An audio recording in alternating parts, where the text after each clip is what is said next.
கம்பு 4 table spoon எடுத்து போட்டு கொஞ்சமாக தண்ணி ஊற்றி அப்படியே கலந்து விட்டுருக்கேன். கொஞ்சம் தண்ணி ஆட்டம் இருக்கணும்ட்டு கொஞ்சம் எக்ஸ்ட்ரா தண்ணி ஊற்றிருக்கேன். அப்படியே குக்கரில் வந்து ஒரு 3 கிளாஸ் தண்ணி ஊற்றி கொஞ்சமாக கொதிக்க விடுங்க. இப்போ பார்த்தீங்கன்னா தண்ணி நல்லா கொதிக்குது. இந்த சமயத்தில் நம்ம கரைச்சி வச்சுருக்க கம்பு மாவு அப்படியே ஊற்றிடுவோம். நாங்கள் நாளைக்கு தான் வந்து பார்த்திங்கன்னா கம்பங்கூழ் குடிக்கலான்ட்டு. ஸோ அதனால் தண்ணியாக இருந்தாலும் ஒரு ப்ராப்ளமும் இல்லை. ஒரு 10 நிமிஷம் விட்டலாம்.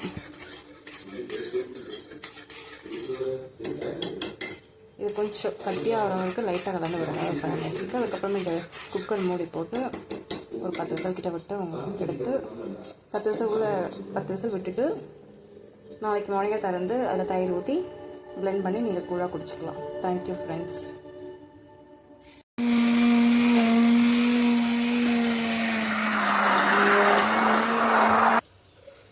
அவ்வளோ கம்பங்கூழ் வந்து ரெடி ஆகிடுச்சு. நேற்று நைட்டே வந்துட்டு நாங்கள் குக்கரில் வச்சு ரெடி பண்ணி வச்சுட்டு காலையில் வந்து கஞ்சி மாதிரி கூழ் மாதிரி ஆக்கிட்டோம்.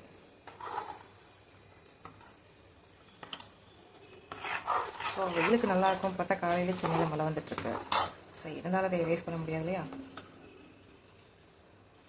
Thank you friends. நீங்களும் இந்த மாதிரி ட்ரை பண்ணி பாருங்கள். ரொம்ப ஈஸி தான்.